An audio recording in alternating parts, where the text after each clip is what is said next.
Siemaneczku, tutaj Wenta, zapraszam was do 10. odcinka z serii Call of Juarez Gunslinger. Tak więc zaczynajmy. My own brothers died tragically as well, truth be told.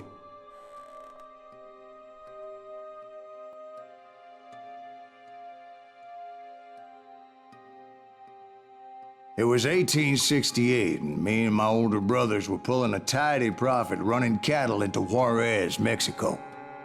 One night after my brothers retired for the evening, I found a little poker game in a cantina with a couple of cowboys. And I just couldn't lose.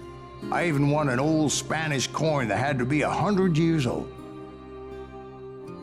Well, I was mighty pleased with myself the next morning as my brothers and I rode for Texas. But before we crossed the border, those cowboys caught up with us. It was Johnny Ringo, Roscoe Bob Bryant, and another asshole named Jim. They wanted their money back and everything else we had, including our lives, as those boys didn't want us coming for them later. Bob put that old Spanish coin in my mouth and said, "I won't have it said that I left you with nothing, boy." Well, those horses bolted, and there we hung as those bastards rode away. The branch finally snapped under the weight of the three of us, but being my older brothers were bigger and heavier, they were already dead. And right then I swore to myself that I would avenge them. Ringo you know about. But Bob eluded me, until I heard he was riding with the Wild Bunch.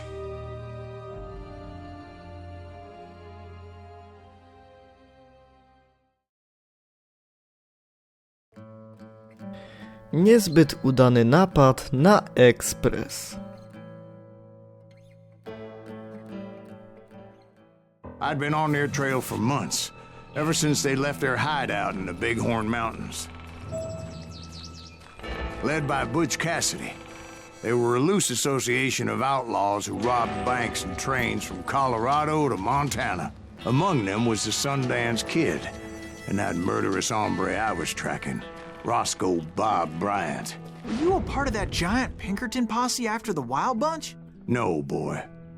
A circus like that would have slowed me down. Besides, I wanted Bryant all to myself.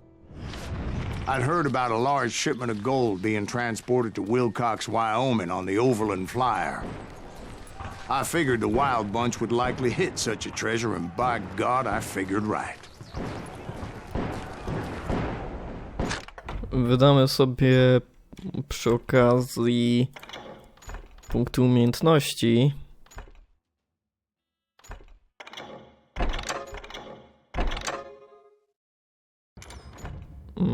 Teraz będziemy mogli tylko w te dwa drzewka wydawać umiejętności.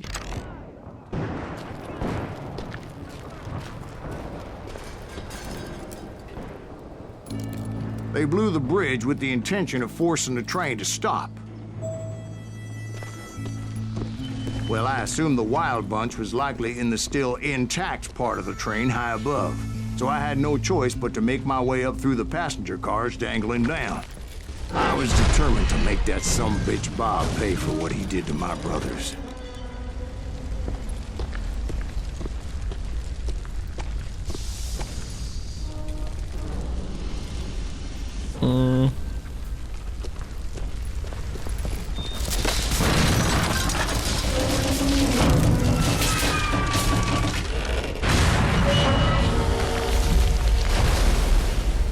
No tak.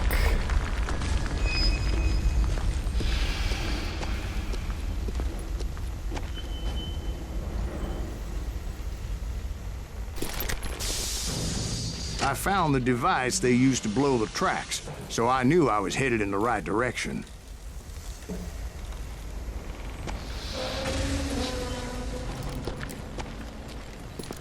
My ears are still ringing from blowing up that bridge.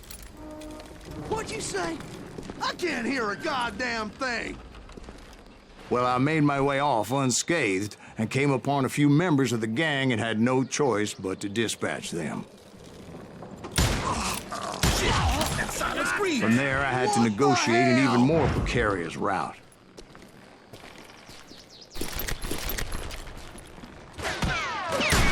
But first, I would need to get my ass out of there. Co tam, koniczku?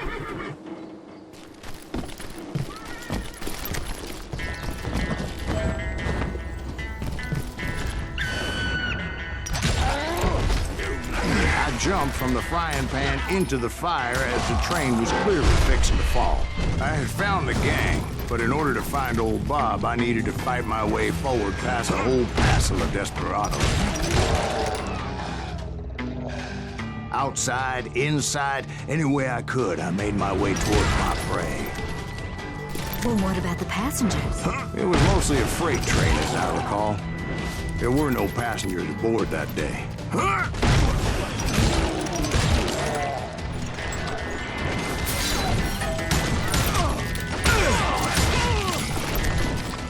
As I mentioned before, I am not fond of heights.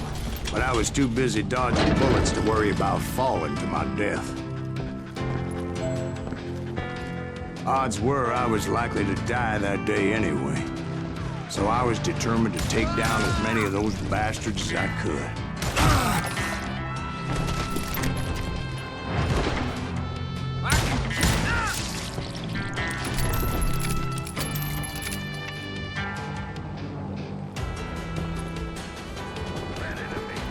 Times it was like shooting ducks in a shooting gallery. The only difference is these damn ducks shot back.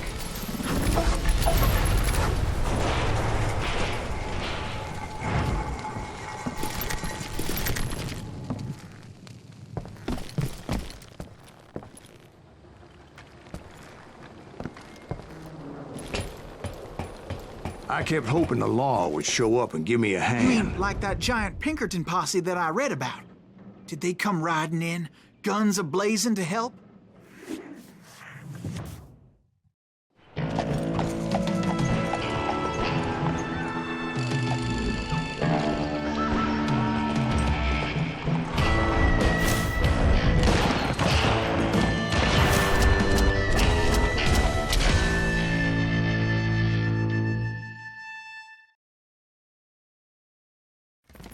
Help?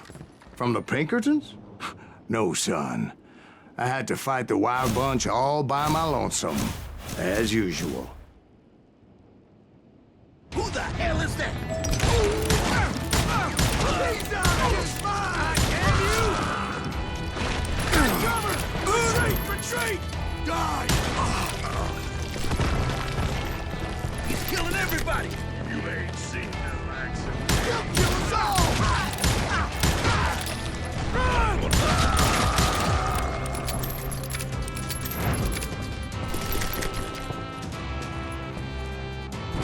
What a punching boy!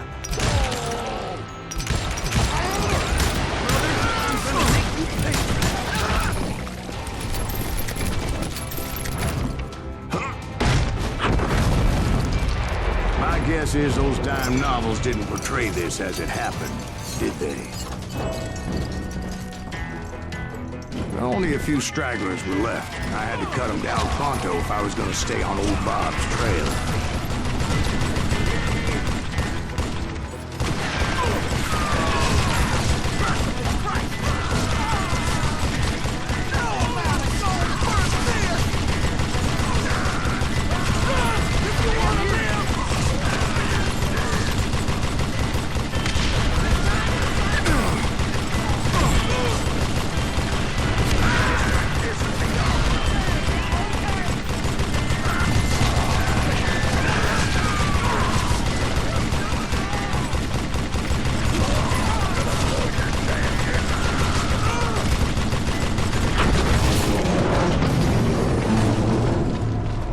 Once I silenced all those guns, I went searching for my nemesis, determined to finally have my justice. But the only survivor who welcomed me was George Flat-Nosed Curry. Who was he? The fastest gun in the gang. Right after Sundance, I mean. And Kid Curry, and maybe Elsie Lay. Though some folks might dispute that.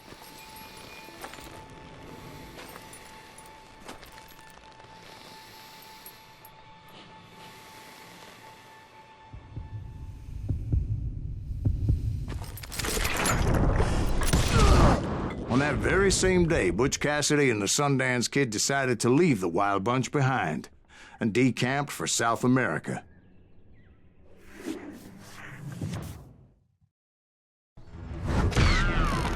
They ended up living down there for many years, but I'm sure you already know all about that.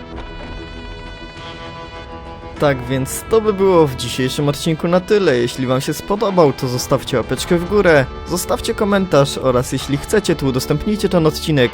Cześć!